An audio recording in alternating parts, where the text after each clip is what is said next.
Today I'll be showing you the new Hyundai Nexo. This is what we call our future utility vehicle. And when we say future, we don't just mean future technology in the powertrain, because this is our hydrogen vehicle. We also mean future in terms of styling. So as you can see, we have full LED daytime running lights, and it has the full LED running all the way across the bonnet here.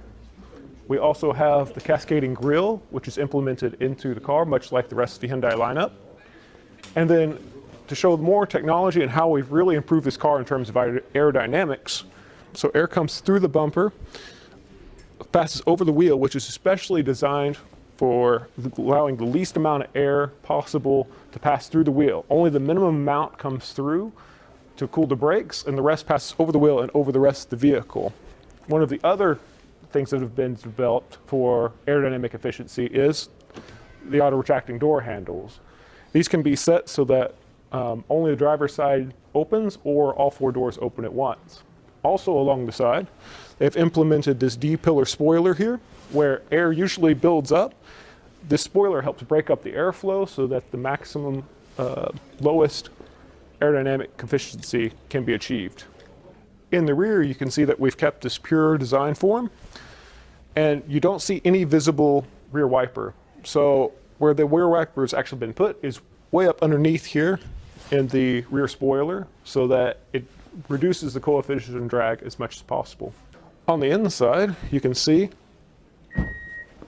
compared to the iX35 fuel cell, there used to be a large bump here where the tanks used to sit. Now they've implemented 3 tanks instead of 2, and since they're a smaller size, they've implemented a full flat floor, which allows 461 liters with the seats up, and once you put those seats down, you have 840 liters VDA.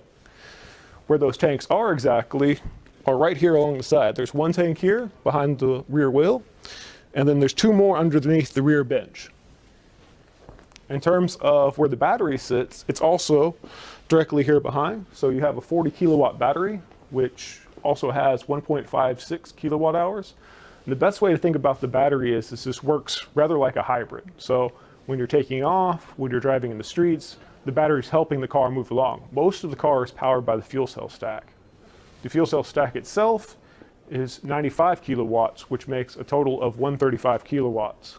The motor that powers the wheels is able to handle 120. So typically you would think, okay, that's 15 extra. Where does that go? That 15 extra is for the headlights, for the rear tail lights, for all of the systems on the inside, and then also gives a bit of a bandwidth for when you do cold starts. Here on the interior of the Nexo, you see we've implemented a 7-inch LCD cluster. So this is where it shows all of your speed information, your fuel consumption, and so on. And for navigation, we've implemented a 12.3-inch navigation screen.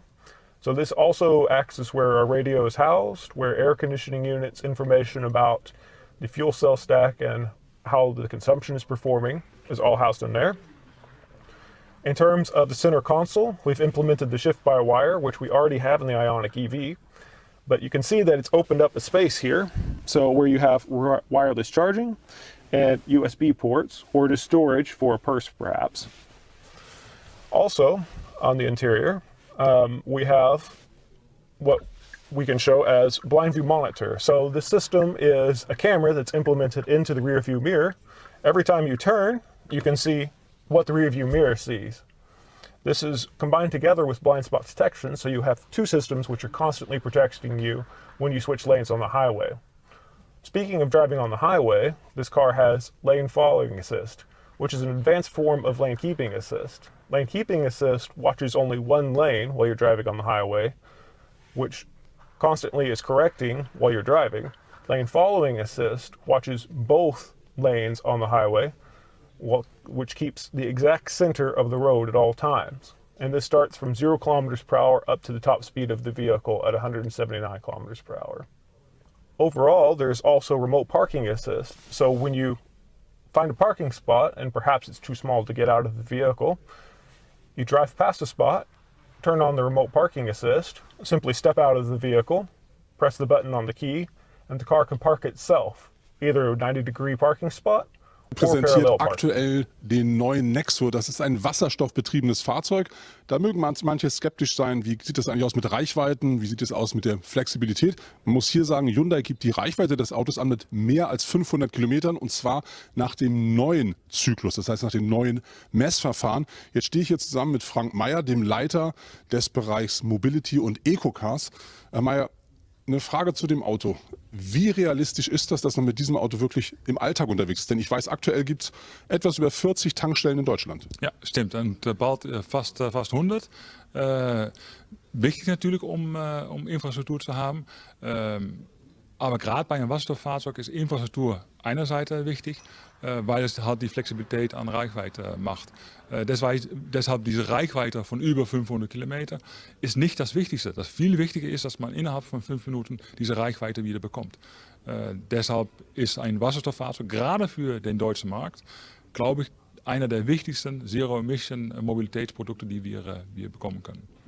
Wenn wir jetzt über das Thema Reichweite, Tankstellennetze und so weiter sprechen, für wen ist denn das Auto gedacht und was gibt es aktuell für Programme, um dieses Auto einfach mehr auf der Straße zu sehen? Ja, wir sind natürlich stolz als Hersteller, dass wir wirklich Ambitionen haben, um die nächsten paar Jahre wirklich unsere Footprint in das Portfolio von Eco-Cars auszubreiten. Wir haben schon das weltweit erste Fahrzeug Ioniq mit 3 verschiedenen Powertrains, Elektrik, Hybrid und Plug-in-Hybrid.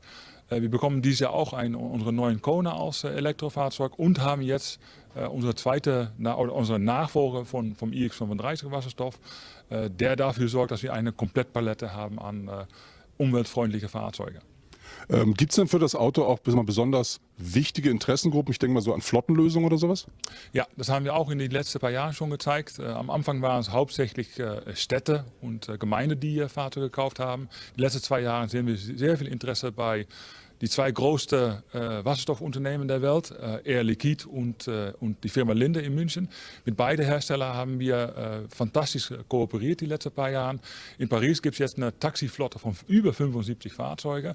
Und natürlich in München haben wir das welterste Carsharing-Programm basiert auf 100% Wasserstofffahrzeuge. Und da sind wir unglaublich stolz, dass wir mit so einem wichtigen deutsches Unternehmen zusammenarbeiten. Also wie man sieht, kann auch Wasserstoff alltagstauglich sein. Ich bin mal sehr gespannt, wie viele wir davon wann auf deutschen Straßen sehen.